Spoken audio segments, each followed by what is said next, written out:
ہم تو عموماً یہ کہتے ہیں کہ آدمی اپنے حاشیہ نشینوں سے، اپنے دوست و احباب سے پہچانا جاتا ہے۔ جب یہ کہیں کہ ان کے ماننے والے سارے کے سارے نعوذ باللہ منافق ہو گئے تھے، تو اس کا معنی یہ ہوا کہ نبی اکرم صلی اللہ علیہ وسلم کی تبلیغ کی، آپ کی آواز کی کوئی تاثیر ہی نہیں تھی۔ جب تک وہ آپ زندہ رہے، صحابہ مومن رہے، مسلمان رہے، آپ فوت ہو گئے، صحابہ نعوذ باللہ منافق ہوئے۔ یہ تاج صحابہ کی ذات پر نہیں، بلکہ یہ دراصل محمد مصطفیٰ صلی اللہ علیہ وسلم کی ذات گرامی پر تاج۔ نبی اکرم صلی اللہ علیہ وسلم نے وہ 313 صحابہ جنہوں نے غزوہ بدر میں شرکت کی تھی، ان کے بارے میں فرمایا کہ ان میں سے کوئی شخص بھی جہنم میں نہیں جائے گا۔ 313، 17 کا عدد بڑا ہے یا 313 کا؟ نبی صلی اللہ علیہ وسلم فرمائیں کہ ان 313 میں سے کوئی بھی جہنم میں نہیں جائے، اور ان کو اللہ رب العزت نے فرمایا ہے کہ آج کے بعد یہ جو بھی کریں قد غفرت لہم، میں نے ان کو معاف کر دیا۔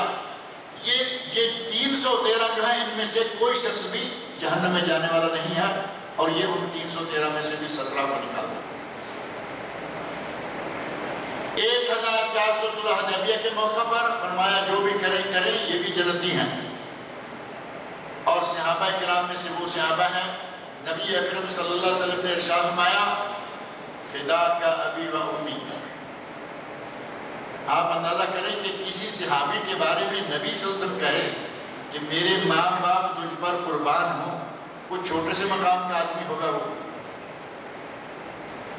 نبی اکرم صلی اللہ علیہ وسلم نے حضرت سعد بن مالک رضی اللہ عنہ کو فرمایا ارم فداک ابی و امی، اے سعد تیر اندازی کرتے جاؤ، میرے ماں باپ تم پر قربان۔ اتنی عظمت، اتنا مقام، ایک شخص ہیں جن پر نبی اکرم صلی اللہ علیہ وسلم نے اپنے ماں باپ دونوں کے قربان ہونے کے بارے میں کہا، اور سعد کے نام سے ہی ایک دوسرے صحابی ہیں حضرت سعد بن معاذ رضی اللہ عنہ۔ صحیح حدیث میں نبی صلی اللہ علیہ وسلم ارشاد فرماتے ہیں اہتزا لمعاذ اہتزا عرش الرحمن، اللہ کا عرش کانپ گیا، اللہ کا عرش تھرا اٹھا۔ محدثین کرام نے لکھا ہے کہ وہ خوشی سے، وہ حضرت سعد رضی اللہ عنہ کی موت پر کس وجہ سے تھرایا یہ اللہ بہتر جانتا ہے، اور اللہ رب العزت جب چاہے وہ کسی جماعت کو احساس عطا کر سکتا ہے۔ پتھر نبی اکرم صلی اللہ علیہ وسلم نے فرمایا کہ میں اس پتھر کو پہچانتا ہوں جو کہ مجھے نبوت سے پہلے سلام کیا کرتا تھا۔ اللہ رب العزت چاہے تو پتھروں کو بولنے کی توفیق دے۔ نبی اکرم صلی اللہ علیہ وسلم کے لیے منبر تیار کیا گیا، آپ جس کھجور کے تنے کے ساتھ کھڑے ہو کر خطبہ ارشاد فرمایا کرتے تھے، آپ اس کے پاس سے گزر کر منبر پر تشریف لے گئے، اس تنے پر کیا گزری وہ واقعہ تو مشہور سنا ہوگا۔ اس تنے نے زاروں کے تار رونا شروع کر دیا جس طرح کی کوئی بچہ روتا، رونے کی آواز سنی گئی۔ نبی اکرم صلی اللہ علیہ وسلم منبر سے نیچے تشریف لائے، اس تنے کے پاس جا کر اس پہ ہاتھ رکھا، اسے ساتھ لگایا، تب جا کے اس تنے نے رونا بند کیا۔ اللہ رب العزت چاہے پتھروں کو بولنے کی طاقت دے دے، اللہ رب العزت چاہے درختوں کو بولنے کی طاقت دے دے، اور اللہ رب العزت چاہے تو پہلے دن کے بچے کو بولنے کی طاقت دے دے۔ صحیح بخاری میں حدیث موجود ہے کہ بچپن میں 3 بچوں نے بات کی، حضرت عیسیٰ علیہ السلام، صاحب جریج، اور ایک تیسرا صاحب جریج عیسیٰ علیہ السلام، اور ایک اصحاب الاخدود کا واقعہ ایک تیسرے شخص کا۔ اصحاب الاخدود جو کہ یہاں سعودی عرب کے اندر علاقہ موجود ہے، جیزان میں، نجران کا علاقہ، وہاں آگ کی خندقیں کھودی گئی، ایمان لانے والوں کو اس میں باری باری پھینکا جانا شروع کیا گیا، تو ایک ماں نے اپنے لیے نہیں بلکہ اپنی گود کے بچے کی خاطر تھوڑا سا پیچھے ہٹنا چاہا، تو بچے نے بول کر کہا کہ ماں یا اماں، اے میری ماں، اِنَّا کے عَلَى حق، تو حق پر ہے، گھبرا نہیں، میرے ساتھ چھلانگ لگا۔ اور ایک چوتھا بچہ 2 حدیثوں میں، یہ مسلم شریف میں واقعہ ہے اصحاب الاخدود والے کا، اور چوتھا بچہ جس کو اللہ رب العزت نے بولنے کی توفیق عطا فرمائی، نبی صلی اللہ علیہ وسلم میں فرماتے ہیں کہ بچہ ماں کا دودھ پی رہا ہے، پاس سے ایک بڑی شان بان والا گھوڑے پر سوار آدمی گزرا، ماں کے دل میں آیا کہ اپنے بچے کے لیے دعا کروں کہ اس طرح میرا بچہ بھی بڑی شان والا، کہا یا اللہ میرے اس بچے کو اس گھوڑ سوار کی طرح کر دے۔ بچے نے ماں کا منہ، اپنی ماں کا دودھ چھوڑا، منہ سے دودھ نکالا اور کہا یا اللہ مجھے اس گھوڑ سوار جیسا مت بنانا۔ ماں حیران ہو گئی۔ بعد میں ایک کنیز کو اس کے گھر والے مارتے پیٹتے ہوئے نکلتے جا رہے ہیں، کہا یا اللہ میرے اس بچوں کو اس کی طرح کے نہ بنانا۔ بچے نے پھر دودھ چھوڑا۔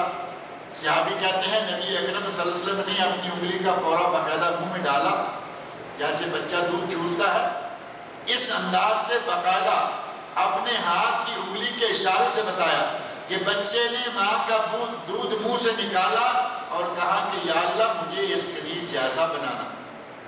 ماں پریشان کہ یہ کیا ہے؟ کہا اماں جو پہلا شان بان والا تھا، متکبر تھا، اللہ کا ناپسندیدہ انسان تھا، میں ایسا نہیں بننا چاہتا، اور یہ سچی تھی، اس پر الزام لگایا جا رہا ہے، وہ سارے کے سارے الزام جھوٹے ہیں، یہ کنیز سچی تھی، میں چاہتا ہوں کہ میں اس طرح کا سچا ہوں۔ پہلے دن کا یا چھوٹی عمر کا، جس عمر میں ایک بچہ نہیں، اللہ رب العزت چاہے تو پہلے دن کے بچے کو بولنے کی توفیق دے، لکڑی کو بولنے کی توفیق دے، پتھر کو بولنے کی توفیق دے۔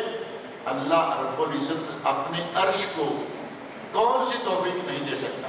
نبی اکرم صلی اللہ علیہ وسلم نے ارشاد فرمایا اہتز عرش الرحمن، اللہ کا عرش کانپ گیا لموت سعد بن معاذ، حضرت معاذ رضی اللہ عنہ کی موت پر۔ ان کا جنازہ تیار کیا گیا، غسل دیا گیا، کفن دیا گیا، چارپائی پہ لٹایا گیا اور اٹھا کے لے جانے لگے تو اٹھانے والوں نے کہا کہ حضرت سعد رضی اللہ عنہ کا کوئی وزن نہیں، ان کا جنازہ بڑا ہلکا۔ بعض لوگوں نے اس کو تان کا ایک رنگ بنانے کی کوشش کی۔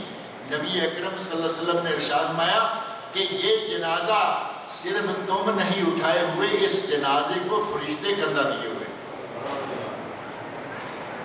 اور ایک دو نہیں، ایک دو چار فرشتے نہیں، نبی صلی اللہ علیہ وسلم نے صحیح حدیث میں ارشاد فرمایا کہ سعد بن معاذ کے جنازے میں 70,000 فرشتوں نے شرکت کی۔ صحابہ کرام رضی اللہ عنہ میں کسی کا نام لیں، ایک سے ایک عظمت والا، ایک سے بڑھ کر ایک سے آگے۔ فجر کی نماز پڑھی، صحابہ کی طرح منہ پھیرا، حضرت بلال رضی اللہ عنہ کو بلایا اور کہا بلال حدثنی بأرجع عمل عملته في الاسلام فإني سمعت دفن عليك امامي في الجنة۔ اے بلال میں نے تجھے جنت میں اپنے آگے چلتے ہوئے تیرے قدموں کی آہٹ سنی ہے۔ آپ اندازہ کریں کہ بلال رضی اللہ عنہ سامنے بیٹھے ہوئے زندہ ہیں۔ فرمایا کہ میں جنت میں داخل ہوا، میں نے اپنے سامنے قدموں کی آہٹ، جیسے چلنے والے کے پاؤں کی آواز ہوتی ہے، میں نے اپنے سامنے قدموں کی آہٹ سنی، قدموں کی چاپ سنی۔ میں نے پوچھا کہ یہ کون ہے؟ تو مجھے بتایا گیا کہ یہ آپ کا غلام بلال زمین پر چل رہا ہے اور اس کے قدموں کی آہٹ اللہ جنت میں سنا رہا ہے۔ کتنی عظمت ہے! پوچھا بتاؤ تو صحیح کہ یہ کون سا عمل کیا کرتے ہو؟ حضرت بلال سے فرماتے ہیں کہ یا رسول اللہ میں کوئی بڑا عمل تو نہیں کرتا، لیکن ایک بات، میں جب سے مسلمان ہوا ہوں جب وضو ٹوٹتا ہے تو میں وضو کر لیتا ہوں اور 2 رکعت نماز پڑھ لیتا ہوں۔ آپ اندازہ کریں کہ پاک وضو رہنے اور صرف ہر مرتبہ تحیت الوضو کی 2 رکعتیں پڑھنے کا کتنا اجر و ثواب ہے۔ نبی اکرم صلی اللہ علیہ وسلم نے فرمایا کہ تمہارے اسی عمل کی وجہ سے اللہ نے تجھے یہ مقام عطا فرمایا۔ دنیا میں چلتے پھرتے جنتی، دنیا میں چلتے پھرتے جنتی لوگ، صحابی کہتا ہے کہ میں تمہیں ایک جنتی عورت کی خبر نہ دوں؟ فرمایا کہ فلاں عورت جو ہے وہ جنتی عورت ہے۔ پوچھا کہ کیسے جنتی عورت ہے؟ صحابی کہتے ہیں کہ نبی اکرم صلی اللہ علیہ وسلم کے پاس یہ خاتون آئی اور آ کے اس نے کہا یا رسول اللہ میرے لیے دعا کیجیے، مجھے مرغی کا مرض ہے، مرغی کا دورہ پڑتا ہے، میں گر جاتی ہوں اور مجھے اپنے کپڑوں کا ہوش بھی نہیں رہتا، صدر رہا یا نہیں رہا، میرے لیے دعا فرمائیے۔ نبی اکرم صلی اللہ علیہ وسلم نے ارشاد فرمایا خاتون اگر تم چاہو تو ہم دعا کرتے ہیں اللہ تمہیں شفا دے دے گا، اور اگر چاہو تو بیماری پر صبر کرو اللہ تمہیں جنت دے دے گا۔ خاتون نے کہا یا رسول اللہ میں صبر کرتی ہوں جنت حاصل کرنے کے لیے، لیکن صرف اتنی دعا کر دیجئے کہ جب میں گروں، جب مجھے دورہ پڑے تو میں بے صدر نہ ہوں، میں نہیں گروں۔ نبی اکرم صلی اللہ علیہ وسلم نے دعا فرما دی، لیکن بیماری سے شفا کی دعا سے منع کر دیا تاکہ اللہ رب العزت مجھے جنت عطا فرمائے۔ اللہ رب العزت نے دنیا میں چلتے پھرتے جن صحابہ کو جنت کی بشارتیں اپنے نبی صلی اللہ علیہ وسلم کی زبان مبارک سے دلوائیں، ان صحابہ کے بارے میں اتنی بد زبانی، اتنی کھل کھلا کے بد زبانی، اور پھر ابو بکر صدیق رضی اللہ عنہ، عمر فاروق رضی اللہ عنہ، عثمان غنی رضی اللہ عنہ جیسے عظیم صحابہ، اور کسی دوسرے صحابی کا، کسی دوسری خاتون صحابیہ کا ذکر کریں، نبی اکرم صلی اللہ علیہ وسلم نے ایک ایک صحابی کی عظمتیں بیان فرمائیں، نبی صلی اللہ علیہ وسلم نے ان کے لیے جنت کی بشارتیں دی، قرآن کریم نے ان کے لیے بشارتیں دی۔